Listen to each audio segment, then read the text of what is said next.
मंगलम भगवान विष्णु मंगलम गरुड़ध्वजा मंगलम पुंडरीकाक्ष मंगलाय तनो हरि गुरुर्ब्रह्मा गुरुर्विष्णु गुरुर्देवो महेश्वरः गुरुः साक्षात् परब्रह्म तस्मै श्री गुरुवे नमः। कृष्णाय वासुदेवाय हरे परमात्मने प्रणतक्लेशनाशाय श्री गोविंदाय नमो नमः। गोविंदाय नमो नमः। आज हम सभी जिस विशेष विषय पर ध्यान केंद्रित करेंगे उसका नाम है यति। यति का अर्थात हो जाता है लघु विराम। यति अर्थात लघु विराम। लघु विराम। यति की परिभाषा कहते हैं कि जहां पर जिह्वा को विश्राम मिल जाए उसे यति कहते हैं। मतलब जहाँ श्लोक का टूटना हो, हाँ है ना, बस वही है,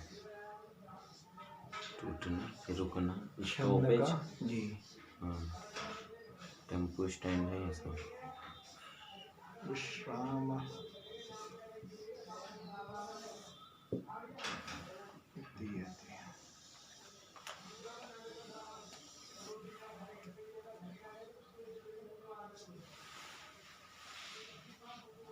ठीक है। जी। यतिर जिह्वेष्ट विश्रांति। जिह्वा के लिए जो इष्ट इच्छित आवश्यक विश्रांति है, विश्राम स्थली है, उसको यति रूप से, यति नाम से जाना जाता है। जी। किसी भी पद में या जो भी अलग अलग पद को गायन करने के लिए जितने भी छंद हैं, जी, उन सभी छंदों में विश्राम स्थली का निर्धारण करना ही वास्तविक आवश्यकता होती है। यानी यति के कारण ही अलग अलग छंद उपस्थित होते हैं।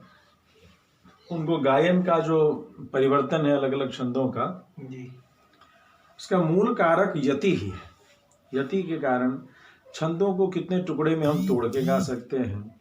जिस तरीके से शब्दों को तोड़ने में यदि कोई बहुत विशाल शब्द हो तो उसको व्याकरण की दृष्टि में संधि और समास के आधार पर तोड़ करके हम अर्थ निकाल लेते हैं।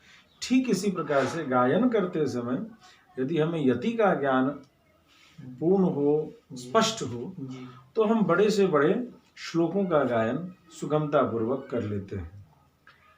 तो यतिर जिह्वेष्ट विश्रांति, यह छंद के पहचान में बताया जाता है कि कहाँ कितनी यति है, कहाँ कहाँ यति लगेगा।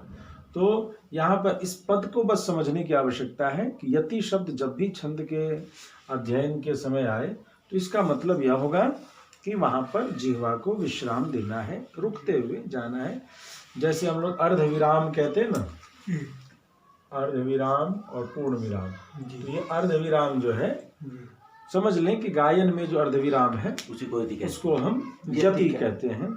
जो गुप्त होता है वह दिखाई नहीं देता है। जी।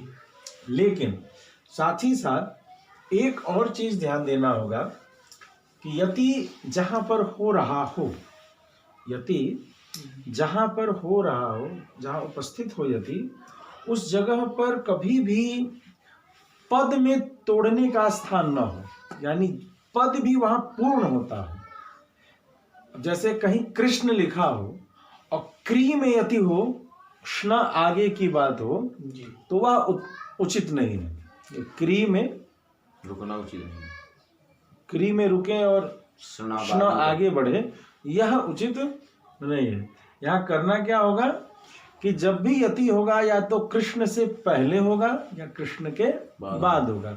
मतलब कोई एक पद है, उस पद में भंग होता हुआ या उस पद को तोड़ते हुए उस पद के मध्य में यति यदि होगा तो उसे हम यति भंग दोष कहते हैं।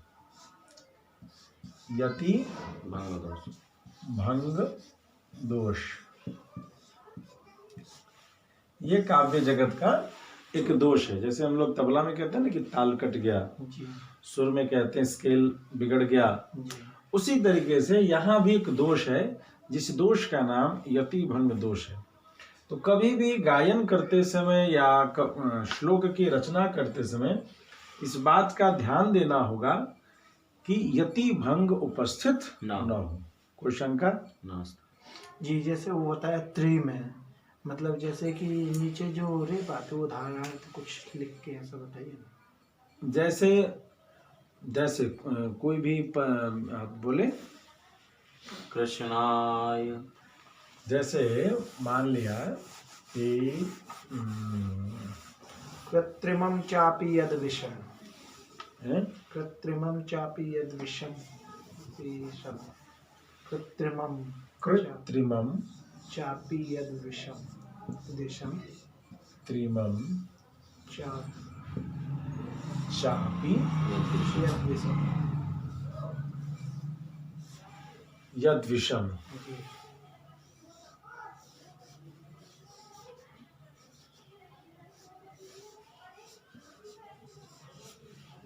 है ना?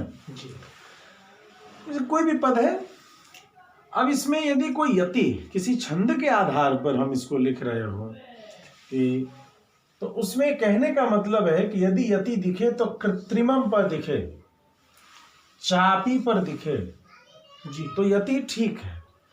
लेकिन यदि जो छंद की गिनती है कि 8वें पर यति होना चाहिए, 7वें पर गिनती होना चाहिए, यदि मान लिया इस छंद को में हमने रचना किया कि 3रे पर यति और 5वें पर यति, तब तो ठीक है। लेकिन कहीं हमने ऐसे किसी छंद में इसको लिखने की चेष्टा कर दी जिसमें 4थे पर यति होता हो, तो कृत्रिमं चापि यद विषम।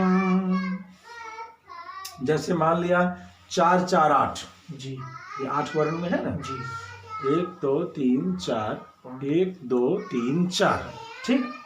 तो यदि हम इसकी रचना हम इस तरीके से कर लें कि इसकी यति जो है 4 इधर और 4 उधर हो, तो हो तो या कृत्रिमं चापि यद विषम। बहुत सुंदर गाली है, सब कुछ हो गया। लेकिन दोष क्या हो गया कि ये चापी जो है वह टूट रहा है। यद्यपि यह चापी टूट नहीं रहा है, यहाँ पर देंगे च अपी करके हम संधि करके आगे कम कर सकते हैं। लेकिन यदि कोई वैसा ही कोई शब्द होता 2 वर्ण वाला, तो वहां पर भंग दिखता होता।